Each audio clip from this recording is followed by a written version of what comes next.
ऐसे कब तक डरते रहेंगे? हर रात कोई न कोई गायब हो रहा है। ना हम लड़ पा रहे हैं, ना बच पा रहे हैं। मुझे नहीं लगता हम जीत सकते हैं। तो फिर क्या करें? बैठकर मरने का इंतजार करें? कम से कम शेर और लोमड़ी कुछ तो सोच रहे हैं।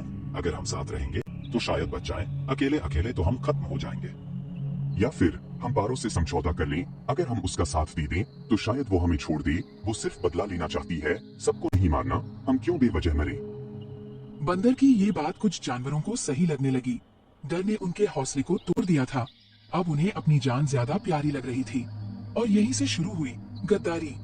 अगर सच में बचने का यही तरीका है तो मैं तैयार हूँ। मुझे मरना नहीं है किसी के बदले के लिए। अगर पारो हमें छोड़ सकती है तो हमें मौका लेना चाहिए। मैं उसके पास जाने को तैयार हूँ। तुम लोग होश में हो या नहीं, वो हम सबको एक एक करके खत्म कर रही है और तुम उसी के सामने झुकने की बात कर रहे हो। ये डर नहीं, ये कमजोरी है।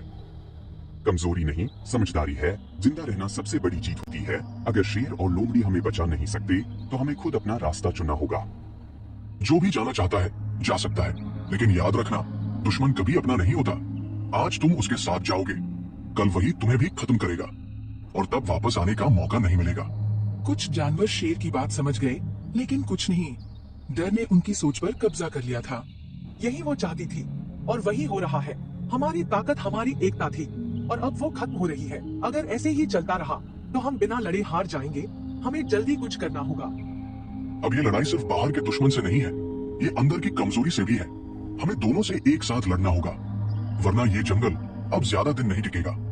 पारो सिर्फ ताकत से नहीं, दिमाग से खेल रही है। वो हमें डराकर कमजोर कर रही है। अगर मुझे उसे हराना है तो उसके दिमाग को तोड़ना होगा और इसके लिए मुझे उसकी हर चाल समझनी होगी।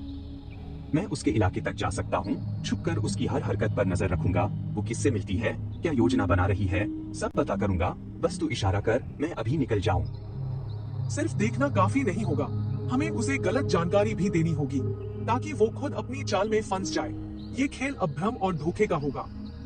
अब वो वही वार करेगी जहां उसे मौका दिखेगा और वही उसका जाल होगा। मुझे उसकी चाल को उसी पर पलटना है। इस बार